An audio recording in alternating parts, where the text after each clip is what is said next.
this working? I think so. Cool.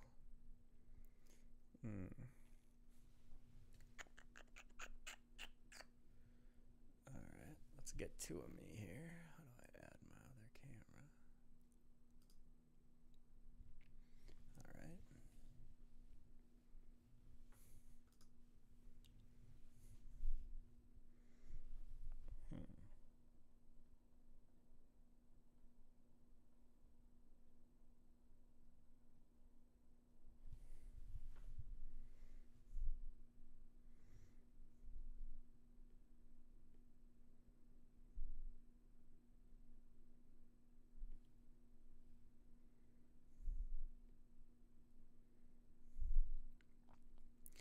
All right, 2 minutes. We're getting ready. We're starting early. All right.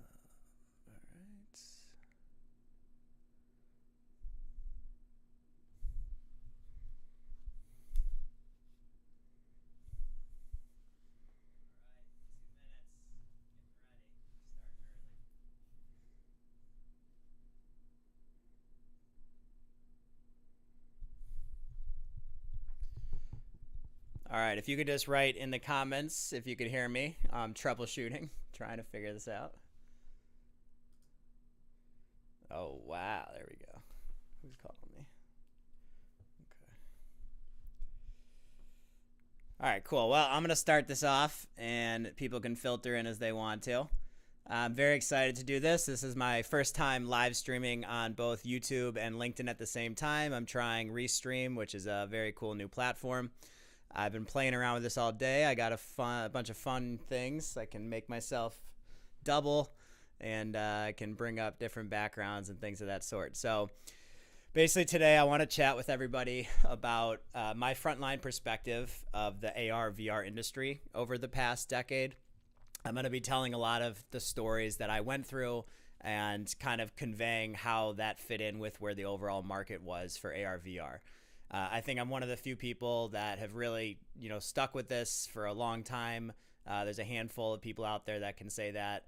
And so I've seen the ups, I've seen the downs, and I've been there for both of them and think I have a very cool story to chat about. For those of you that know who's in that picture, well, does anybody who's listening know who's in this picture with me right here? You can just write it in the comments if you do. That is Palmer Luckey, who's one of the, hey Eric, that's one of the Palmer Luckies. That is Palmer Luckey. Sorry, I was reading Eric's comment.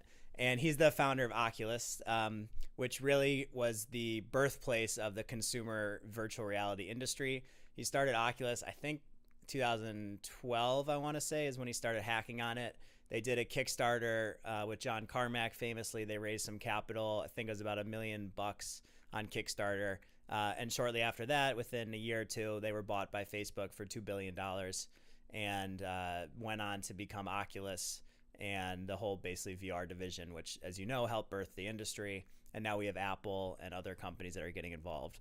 So, I think that picture was taken 2017. It was at an event in LA, and I have the event badges on there, but I can't make it out. But just a really cool guy, and a picture I'm very proud of just because of what he means to the industry. So a little bit about me. My name's Don Stein, and I talk about the fact that I have the 90-90-90 advantage. Essentially what that is I've hosted 90 events about AR VR in my career. I've spent 90 plus full-time months working in AR VR for my career, and I've invested with 90 different investors into AR VR. So actually raising money from 90 different investors and putting it into VR companies. It's a very unique skill set, the 90-90-90 advantage. And you can see here that these are some of the deals I did through my AngelList syndicate, which you can follow along and invest with me if that's something you're interested in. I'm working on a little basically book, putting all of my thoughts together. It's just a very cool first line perspective of the AR VR industry. I'm going to put a link in the comments, and if you want to leave your email, I'll send you a free copy after. You might have to paste this into your browser, but here's the link. It's www.donstein with a dot between the I, the E and the I. All right, so let's get this started. So basically, I want to start telling a story that's one of my favorite stories and happened March 2017. The way that I'm going to go through this is by talking about how I first met Warren Buffett. So this is a real story, and I'll start from the beginning. So it was March 2017. I was at a place in my life where I had now been working on a company for 2 years, building a venture fund for 2 years, and I was in need of needing to raise some capital. There was a guy in Detroit whose name is Dan Gilbert. He's one of the wealthiest people in Detroit as well as the world. I think at that time he was 50 on the Forbes 50 wealthiest people.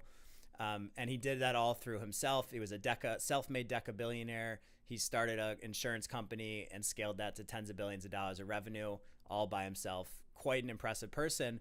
And the reason I knew about him was because he was highly involved in Detroit and was actually basically building all of the real estate downtown. So being from Detroit, I felt like, well, he cares about VR, he cares about tech, he cares about entrepreneurship, he loves Detroit. I should be able to cold email him and hopefully get a hold of him.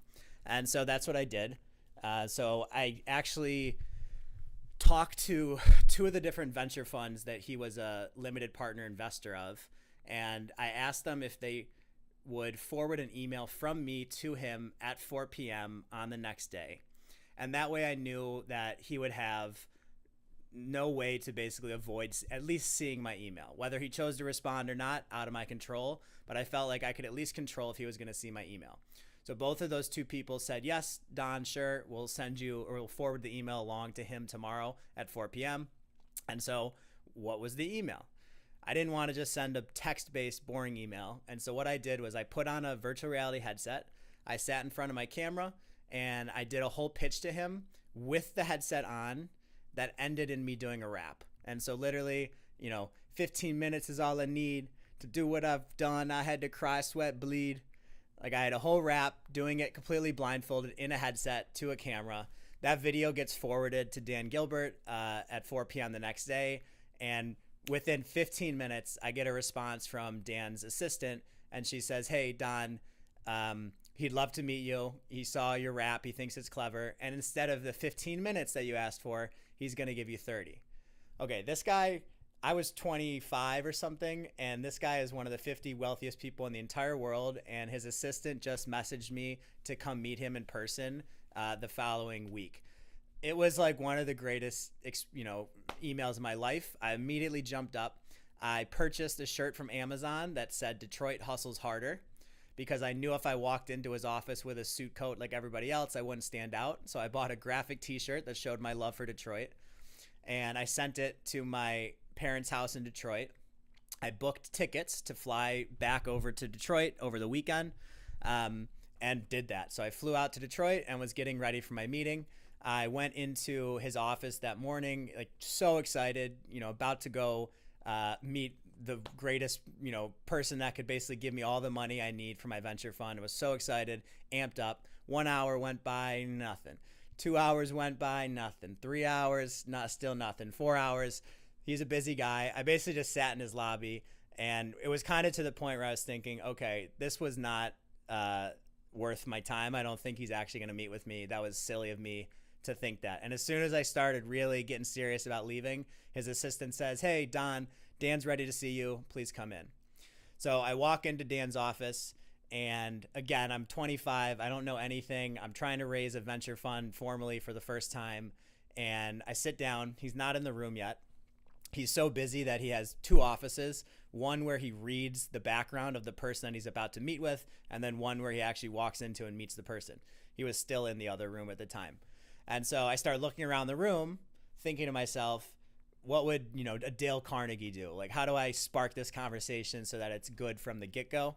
And what I basically ended up doing was when he walked in, I asked about a picture that he had, a picture that was sitting there that was something around his childhood.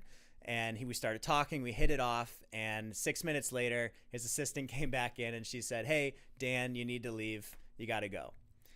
My heart absolutely sunk, and basically I just flew out all the way there for 6 minutes of a conversation.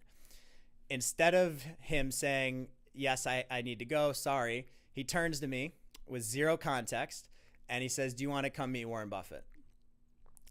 And I said, "Yeah, what? Like what? What do you mean?" And he said, "You heard me. Do you want to come meet Warren Buffett?" And so I said, "Yes, absolutely." Didn't say anything else. He stood up. I followed him, and we start leaving the building. There's 10, 15 people that come outside of their offices to now follow him through the building onto the elevator. We all go down to the lower parking garage. He owned this 60-story high-rise, and cars were waiting for him at the bottom. So we get off the elevator. There's 15 people there, and Dan says to me, "Hey, get in the back car." Unfortunately, there was only 14 spots in these cars, and there was 15 people. So I start doing the math, like clearly I'm the add-on, and now this is a little awkward. To this day, it was still the nicest thing I've ever had anybody do for me. Jake Cohen, who was the guy that originally forwarded the message to Dan, he raised his hand and said, "Hey, I'm willing to stay behind and not meet Warren Buffett if it means that Don can go on this trip." So Jake Cohen, you're a legend. I appreciate that so much. And that was how I got into the car. So Dan goes, "Get in the back car." I get into the back car. I'm sitting there, very nervous at that point. So I start slowly introducing myself to the people that are around me. The woman who was sitting to my right was Sue Decker, who was the former CFO of Yahoo and now currently sits on the board of advisors for Berkshire Hathaway, which is Warren Buffett's company. And so that's the crowd of people I was in this car with. It was quite amazing, and I, was out of place at that age. But I was so nervous to ask where we were going that I just kept shut and didn't say anything until all of a sudden I see this black SUV that we get into pull onto the private airport. And I start to kind of put the pieces together, like, okay, we are going to fly somewhere. And so I sit on this private airplane. I have all 14 people are on the plane. Dan sits me right next to his wife, so I get to know her and chat about the family. And I ask where we're going. So it turns out we're flying to Cleveland. Now, keep in mind, 5 days before this, I had sent a cold message of myself rapping in a VR headset and had no expectation of any of this happening. And so what resulted was crazy. We flew all the way to Cleveland. We got out, we got back into the all black SUVs with the little spinning Wi-Fi thing above them. When we're in Cleveland, they took us from the airport, the private airport, to the Cleveland Cavaliers Stadium, which at the time was the sports team Dan owned. And you're familiar with some of the stuff he got into with LeBron James publicly. So, he owns this giant stadium. He owns the basketball team. We drove there in these SUVs. As we're pulling in, I remember seeing two of the Kardashians that were there early below the stadium in the VIP area. I believe Khloe was dating one of the players on the Cavaliers at that time. And so they were there. And just like this whole thing is a blur to me. It was amazing. And I followed Dan and a few other people into his private suite, which is below the stadium. I think he has two of them. There's one below the stadium. 5 people in a room. You imagine chicken fingers, you imagine Diet Coke, and then in walks Warren Buffett. There's 5 people in this room. Dan Gilbert, who is one of the people in the whole world I wanted to meet, and now Warren Buffett just casually walks into this room, and I'm a 25, 26-year-old just like awestruck. And so I get to meet Warren Buffett. Dan brings me over and introduces me. Here we are, he and I together. And then after that, after Warren gave me some advice about investing and the way I should be thinking about my fund, we went downstairs or to a different room. And in that different room, they actually did a fireside chat for an hour. And they did that conversation in front of some of the big donors from the stadium. And so you can see these pictures here. On the left, here's Buffett and Dan. I think Dan was giving him a jersey as Buffett's holding a basketball. And here's one of the Snapchat pictures that I took. I was sitting second row and just, absorbing all this advice and listening to everything they were saying. So that was one of the cooler stories that happened in March of 2017. But that's something that happened in the middle of the journey. I want to kind of rewind towards the beginning and talk about how I got there. I started as literally a kid just in a college dorm working on virtual reality. And then in 2017 was meeting Warren Buffett and Dan Gilbert. And then the stories get even crazier after that, where we raised capital from the Twitter co-founder, and just a really insane story. But I want to start from the very beginning, and that is my first time trying VR. My first time trying VR was actually not the first time I was convinced virtual reality was going to be one of the most important things. So call it late 2014, early 2015. Virtual reality was not a thing at that point. Facebook had just purchased Oculus for $2 billion, and I was online on YouTube researching virtual reality, augmented reality, and just trying to understand, like, what the heck is this stuff? And I found a YouTube video called Tested. And Tested is a series that breaks down all of the different AR, VR, breaks down all the different hardware or cool gadgets that exist in the world. And that particular episode, they happened to be breaking down the Developer Kit 2, which was the Oculus Developer Kit. And I think they were showing us Elite Dangerous, which is a game that essentially puts you into the cockpit of a space shuttle and you feel like you're there. And I had never tried a VR headset. I don't think I've even seen one prior to watching this video. But as soon as they put on that big clunky device, this was 2015, I thought to myself, okay, that has to be the future. They feel like they're in space right now.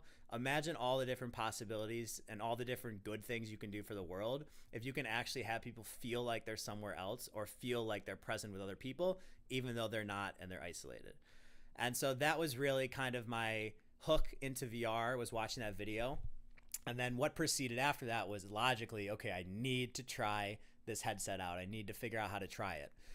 My birthday was coming up, and so for my 22nd birthday, I asked my parents if they would be willing to send me to California for the first time, because there was a event out there called VRLA, and VRLA 2015 in March lined up perfectly with my birthday. So there you go. I flew out to VRLA, and this was really my first time sneaking in to an event. It was maybe 6 a.m. I woke up, I went to the hotel where the event was at, and I wanted to get in there and start to see stuff. I wanted to talk to people. I could not wait another 3 hours. And it was so early, they had actually not started setting up the security for the event. So you could just walk in. And so literally, I just walked right in and waited in there until they set up the security around me, so that I was essentially locked into the event. But I didn't care, because all of the people that were setting up their booths were also down in the main floor. And so I just had a little notebook, and I walked around to every single booth that was setting up, and I said, hey, my name's Don. Is there anything I can do to help? Number one. And number two, can you tell me your number one biggest problem? That was the question I kept asking people. What's your number one biggest problem? And the answer that unanimously came back to me was that they were having difficult fundraising for their AR VR company. My nose itches. Having trouble fundraising. So I wrote down 25 different companies' names. I wrote their founder. I got their contact information. And then I wrote down their biggest problem, which was, we can't find funding. I went through that whole event. And after that event, I thought to myself, interesting. If I knew how to bring funding to these companies, that seems to be like a business in itself. And so that was really the first inception point where I thought to myself, maybe I should be a venture capitalist for virtual reality, augmented reality. Now, I was 22 at the time, so I didn't really know what starting a venture capital fund meant. I had no idea about any of that stuff. However, I did know one thing, and that was there was one fund in the world that was specific for augmented reality and virtual reality, and that was Rothenberg Ventures over in San Francisco. So I was currently in LA. I had asked my parents to send me to California, both LA and San Francisco, one day for each. And so as soon as that event ended in LA, as soon as VRLA was done, I went to go to the airport, got on a red eye, flew to San Francisco, and the next day I woke up in San Francisco. My whole plan for going to SF was to go meet this venture fund that was specific for AR VR, as I said, Rothenberg Ventures. The reason why it was so attractive to me was because their founder's name was Mike Rothenberg. At that point, I think he was 28 years old. He had raised $5-10 million and was investing into AR VR. So from a 22-year-old perspective, that was who I wanted to, figure out, how did he do that? Like, how do you actually create a fund? I had no idea. And so I really set my targets on learning from Rothenberg Ventures and understanding how do you invest into AR VR. I wake up in San Francisco. I know where their office space is. I've been unable to get a hold of anybody from the office space. I don't care. I show up to their office space at 8 in the morning, and I literally wait outside of the door because there's a key fob, and I wait there and I wait there until somebody with the key fob comes, checks in, opens the door, and I just snuck in right behind them. So I, leveraged their key fob, and I was in the building. So I started looking around. Where's Rothenberg Ventures? Where's Rothenberg Ventures? It wasn't downstairs. There was a pizza shop downstairs. Finally, I walk upstairs, and sitting at the very front of the steps was a woman named Sky.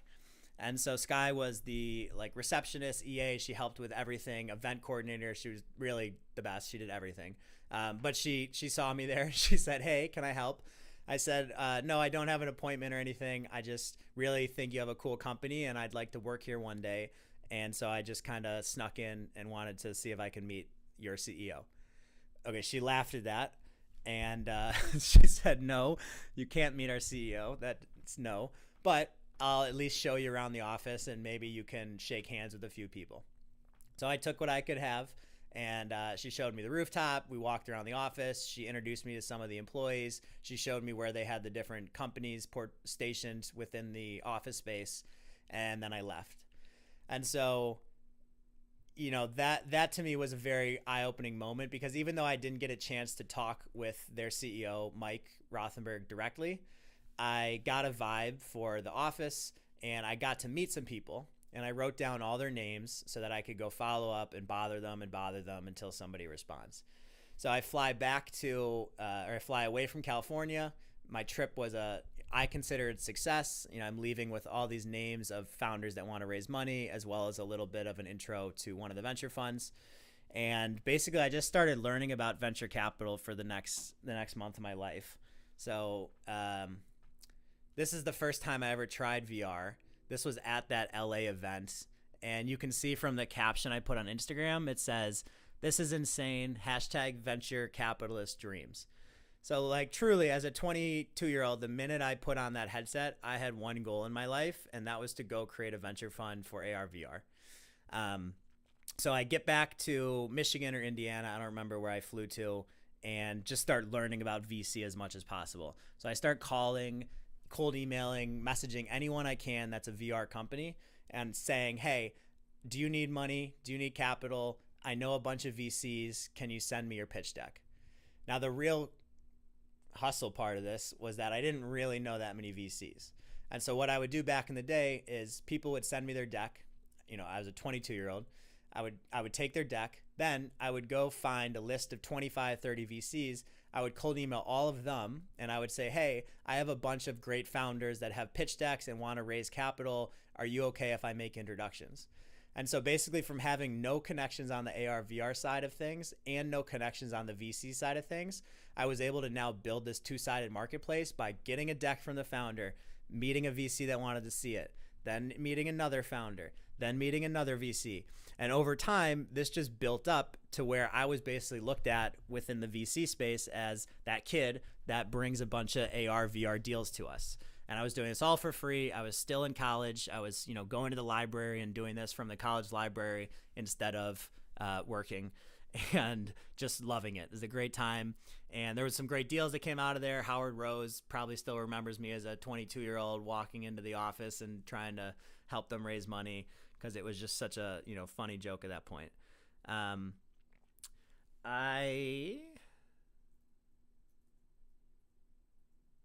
forgot to mention. So, well, I didn't forget to mention. Okay, so this is my first lucky break in my life.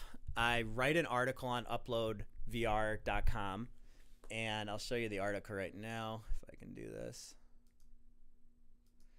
Basically, I wrote an article talking about how Steven Spielberg was launching the virtual reality company and how VR is going to take over film and entertainment.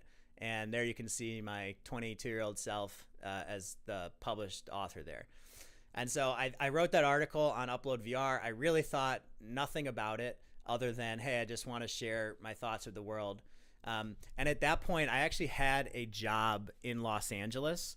And so basically, my life was confirmed that I was going to move to LA and I was going to set up my life there.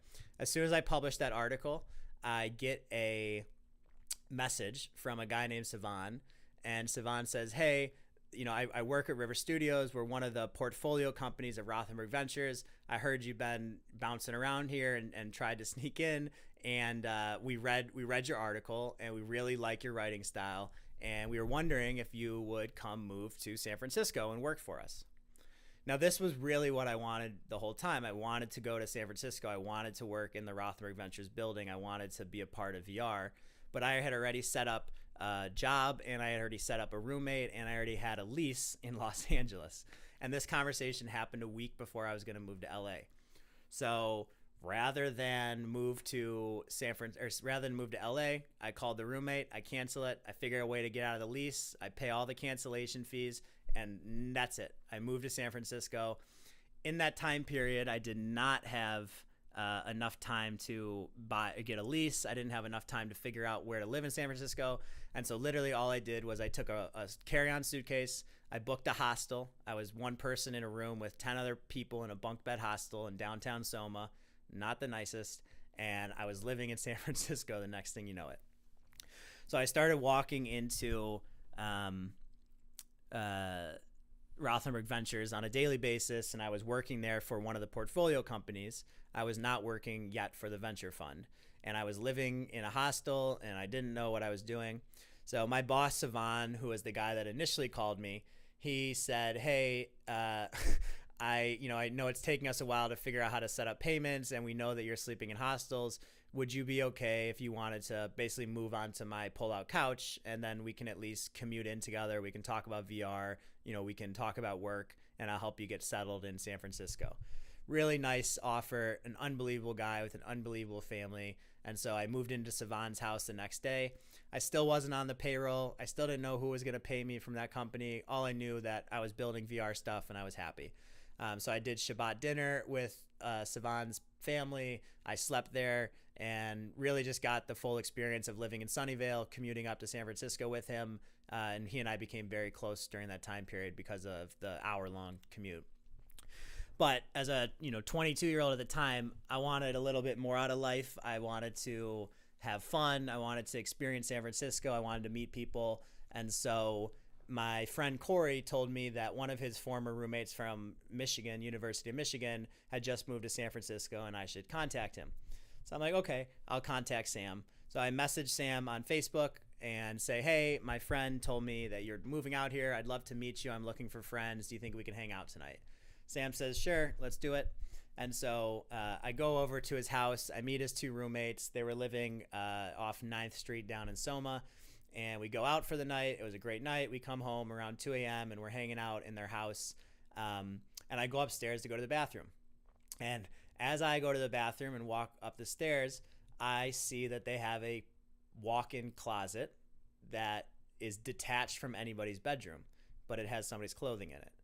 And so I went downstairs and I asked them, do you think I could sleep in your walk-in closet for the next few months while I figure out my living situation? And so they let me. That picture on the far right is before renovations, and this is after renovations. And literally, I slept on the ground on a twin mattress in a closet for my first month in San Francisco. And it was quite an experience. Very fun, but, not a true lifestyle. But I worked my ass off. I worked really hard. Worked my butt off, worked really hard. And one of the days, maybe 3 weeks into working for the River Virtual Reality Accelerator in San Francisco, I wasn't being paid. And so rather than get upset, I used that as an opportunity to go message their CEO, Mike Rothenberg. And I said, hey, Mike, for some reason I haven't been paid yet, and I've been working for you for a few weeks now. I feel uncomfortable going forward with this. Can I come in and talk to you about it, and we can figure this out? He said, sure. And so I I go into the office the next day. I sit down with Mike. My first time meeting him, this was the guy that was investing into AR VR. He was the person I've been wanting to meet for months before this. When I snuck into his office, this is who I was trying to meet. Finally get to sit down with him, and I say, I'm not being paid. What's going on? He basically says, hey, I think there was a mistake. We didn't mean to hire you. And I don't know how you got here, but I appreciate that you're here. And I can't pay you, but what I can do is I will let you move out of your walk-in closet, move into my pull-in couch, and you can see how we think about AR, VR, and how we think about investing. That was like an insane moment because now I had moved to San Francisco, slept in a hostel, slept on Savant's pull-out couch, slept on a twin mattress on the floor of a closet in these kids' house that I barely knew at that point. And now my boss and the CEO was saying, come on, sleep in my pull-out couch and help me work on this business. It was very, very cool for me. And so that's what happened. The next day I took my one roll-on suitcase and I moved into his office in San Francisco, his apartment. And from there, I was just working like a dog and, trying to do the best work I could for him. Pretty quickly after moving in, I decided that I wanted to host a event for augmented reality and virtual reality. And so I started setting up an event with a bunch of founders that were going to come and pitch their companies and then inviting a bunch of investors. And at that event, this was one of the companies that showed up. Basically, this kid had created a teddy bear because his parents were living all the way in Asia and he was in San Francisco. He created a teddy bear that allowed for his parents to hang out with him and hug him by controlling this teddy bear in virtual reality. Very weird idea, but a very smart person. And as a 22-year-old, I thought, oh, that must be a good investment.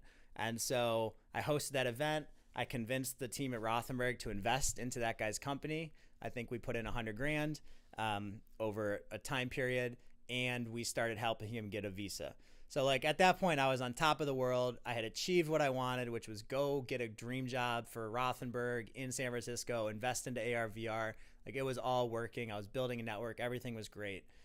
But this was unfortunately when my first unlucky break happened. So I was an intern at the time with Rothenberg Ventures. I was hoping to go full-time, and they told me I was going to go full-time. So Mike gave me a contract for my full-time employment.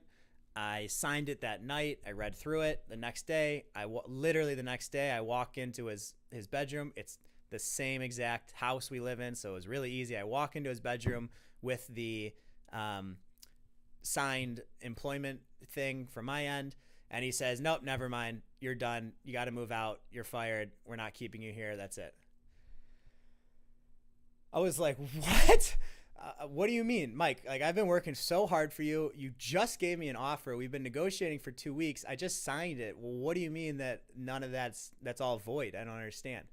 And I never got a response. I never got an answer. And like literally like that, I was out of that business, out of that company, out of that whole thing. And I did find out why years later what happened, which I'll talk about in the book. There was an SEC investigation with him and this whole situation that it was basically ruined his whole company. But I didn't know any of that at the time. And all from my perspective as a 22-year-old, my perspective was like, oh, everybody here hates me and nobody thinks I'm talented and nobody wants me to work here. And I was very depleted. And so I didn't know what to do. I applied for a program called Draper University, which is ran by venture capitalist Tim Draper, who many of you know from the crypto space. And Tim, thankfully, heard my story, accepted me into the program. And so that was my first time getting a chance to meet Tim Draper. So if we do like a quick recap, I tried virtual reality for the first time in March 2015 at VRLA. I snuck into Rothenberg's office. I worked my butt off, sleeping on couches, doing all these random things and hosting events and connecting founders to VCs over the next few months to the point where I finally got a job offer in San Francisco. I moved to San Francisco with one thing of luggage and nothing else, figure out a way to now get into the room with the guy that I've been targeting that whole year long, Mike Rothenberg, finally do good work for him, and I get fired. Now I'm sad, and then all of a sudden I get this new opportunity where Tim Draper says, hey, you should come to our a little accelerator program, our Draper University, and see how you fare there. So I go there, and that program really changed my life for the better. I could say that was probably the most important program I've ever done, way more important than my university. And the reason why was because we had a demo day. So this is a picture of me on stage on demo day. And this is a picture of me and Tim after I did my presentation. Basically, I decided that I was going to do a rap. So I wrote a rap. I put on a VR headset. I hollowed out the eyes in that headset so that I could still at least see what was going on in the room. And I walked onto stage. I did my whole pitch. I did my rap. But I didn't have a company that I was raising money for. And this is a really good tip for, founders out there that are trying to get into the right fundraising mindset. Rather than asking people for money, I did the anti-capital raise. And I said, I'll take 10 people in the audience out to a lunch. I'll pay up to $30. So I'll invest $300 into this. And all I'm asking for is an hour of your time over lunch. And hopefully we get a chance to, kick it off, talk about VR, yada, yada, yada. So that was really smart, because the other thing I did at that demo day to pair it up with that pitch was I printed off 30 copies of the top 30 deals I would do if I had money. And I started handing out those flyers to everybody saying, hey, I would invest into this VR company for this reason. I'd invest into this augmented reality company for this reason. And the first person I gave those flyers to was Larry Braitman, which, if any of you know my story, Larry's been one of my biggest supporters, investors, and advisors over the last decade. I gave him my sheet of paper. He says, great pitch. The rap was really funny. Why don't we go out and have lunch one day? I said, perfect. That's awesome. And I'll pay for it, like I said. So we sit down at lunch. Actually, I show up to Bravado Cafe in San Francisco. I'm the first one there. And Larry walks in. I'm all excited. We're going to meet. He walks right by me. And he had double booked his meeting. And so I just sat there for an hour. And it brought me back to the feelings I had when I was waiting for Dan Gilbert, where it's like, well, I really want to meet this people. But, from an ego standpoint, it's like I'm just sitting here twiddling my thumbs for an hour and a half. But I'm very glad I stayed, because Larry was nice enough to give me a few hours of his time at that lunch. We talked about everything. And he basically said, hey, if I were to give you a little bit of money, are there companies in VR that you would invest into that you think are good investments? I did have one at the time. It was Upload. This was 2016, so before some of the stuff happened in the press and it unraveled. But I thought it was a good company at that point. They had raised maybe only $1 million. And so I helped Larry and myself start a fund, invest into that as our first investment. And then over the years, that went well and then didn't go well. But that was really how I got to the point of being an AR VR investor, was trying to work for somebody, that not working out, accidentally going to this Tim Draper University program, coincidentally meeting Larry in the audience, and then it manifests into me being able to invest into my first startup. That was late 2015. So, a lot happened within 6 months. Like literally that whole story I just told you happened within the course of a 12-month period.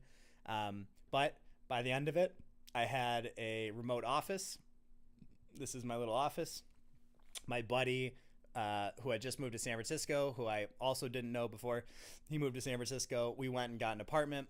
I still couldn't afford a real apartment in San Francisco, so we got a 1-bedroom. He stayed in the bedroom. I sectioned off the living room into a little corner office with a small bed, and you can see me there in my DK2 with my funny little camera that you used to have to attach since they had outside-in tracking.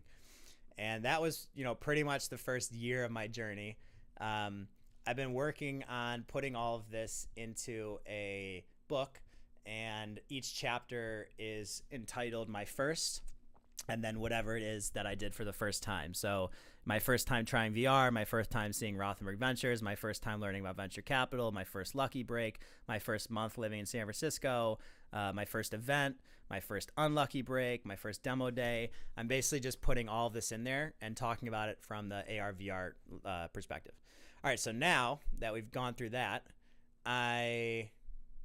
one more thing I didn't put in here. So the last thing on this list here was hosting my first event with Upload. So this was really my strategy to start to build out a fund and to build out a network. You can see there I am on the left, and these are all people that I had invited. This is an event that I hosted single-handedly. It was an AR VR investor event, and I just started, I think I'm up there on stage somewhere.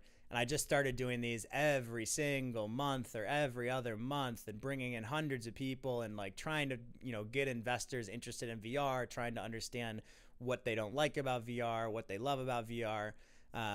You can see here we had some really great guests. This was back in the day, but like Greg Castle, who was an angel investor in Oculus, Jeff, who was the partner at Boost VC back then, Ori, who's the augmented reality king of AWE. Just the list goes on, and we were just bringing all these different people. I think if you look at the visual up there, that's Anargia, who's now a partner in Mavron. So I was really, doing a lot for the AR VR industry and bringing a ton of people together. There's obviously a lot that happens between that event in maybe that was 2016 and meeting Warren Buffett for the first time. So the book goes into depth into how did I raise more capital? How did I start investing? What were my first 10 investments instead of just my first one? A lot of that stuff gets us to the actual Warren Buffett story. And then, after Warren Buffett, there's a bunch of fun stories in there. Like I got flown out to Iceland when I was really young. There's me, Tommy, Becky. They had invited me, and it was by Slush. So Slush, the big conference, they flew us out.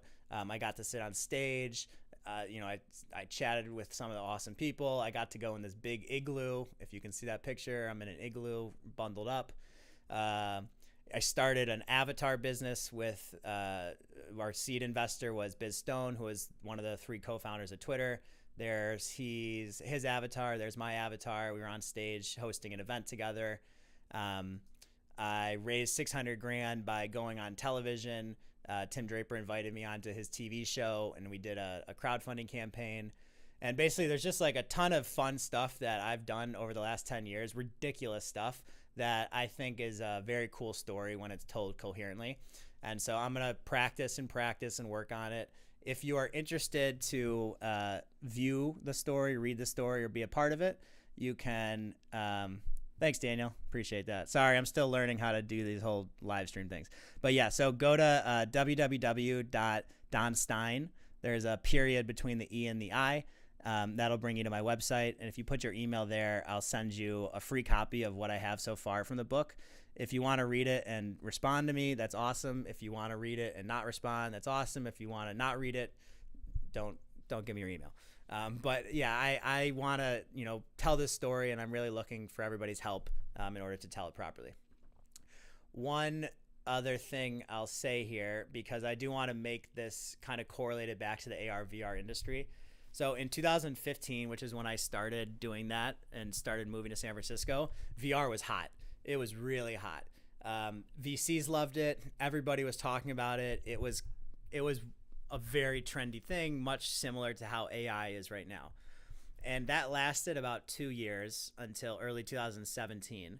And then maybe mid 2016, early 2017. And then for whatever reason, crypto started taking hold and VR became very much out of favor. And it basically was out of favor for 3 years, I would say, until COVID happened. When COVID happened, I remember thinking, okay, this is probably going to be pretty good for VR. But then when Zuckerberg changed the name of Facebook into Meta, that birthed a whole new life in the industry, and we started seeing our second wave. But really, VR only had maybe a year and a half or 2 years of being hot. That was right after the Oculus acquisition up until mid 2016. And then it didn't have a rebirth until Zuckerberg changed the name of the company in middle of COVID time. So where is the industry at today? We've had 2 good moments. We've had a much longer time period of bad moments. I would expect that we're about to have our 3rd resurgence of interest once Apple starts to run Super Bowl ads and once they start to actually market the headset that they have. At this point, I've been meeting a few developers that are waiting for their shipments from Apple. I've been meeting a few people that have worked on the Apple Vision Pro and now are leaving to start a company. But what's clear is that there's a lot of momentum around that, and I just don't think we're privy to it yet because a lot of it is being done behind the scenes. But as soon as Apple starts buying Super Bowl ads for their headset, and you can imagine how great those marketing campaigns are going to be, I think this really takes off as an industry. And I think this 3rd time is the final time. The way I'm positioning myself for that is rather than start another VR company or deploying a massive amount of capital into the industry as an investor right now. I'm doing the syndicate on AngelList, so still investing, but at a much slower pace and only into the top deals.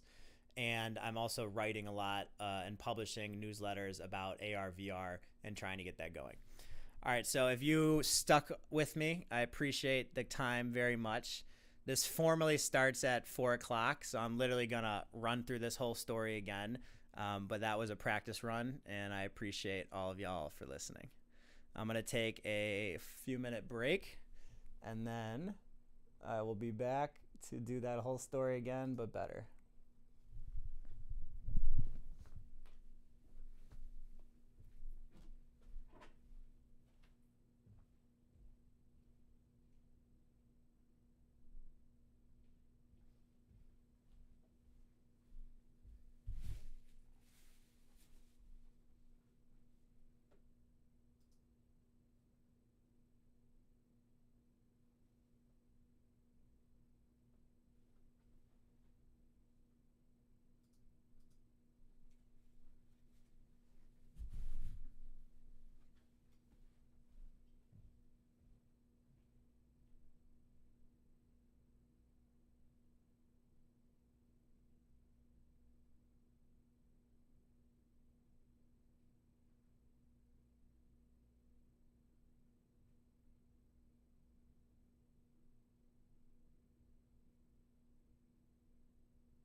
All right. Can I stop it and start it?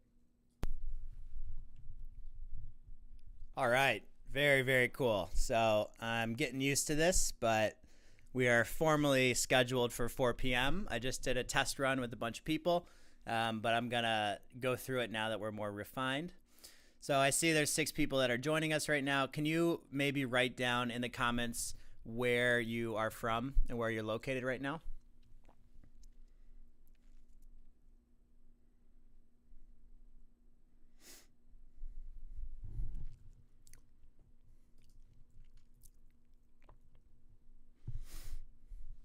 All right, so I want to use this content elsewhere, so I'm going to record it, and then I'm going to share it out. So here we go. Hey, everybody. My name's Don Stein. You can see me there, myself and Palmer Luckey, who's one of the founders of Oculus. We took that picture in 2017 in LA. Today, I want to chat about the virtual reality, augmented reality industry and I want to talk about it from the first person perspective of actually being in the front lines of this and building companies, investing into companies, as well as helping to work with founders that need the help.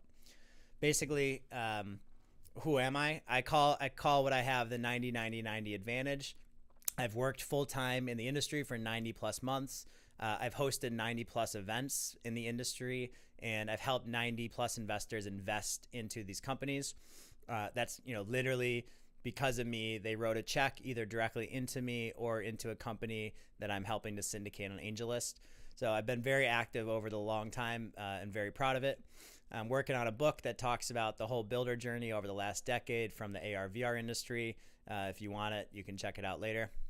But I want to start this off with an epic story, and it's also the prologue from the book. So you'll see here, this is myself and Warren Buffett. These are some pictures I took from an event I was invited to. And so I want to chat about how did I get there. Basically, I started... How does this work? All right. It's the wrong thing, though. Oh. One sec. I'm learning. I'm figuring this out. So click to join live. All right. Let's stop.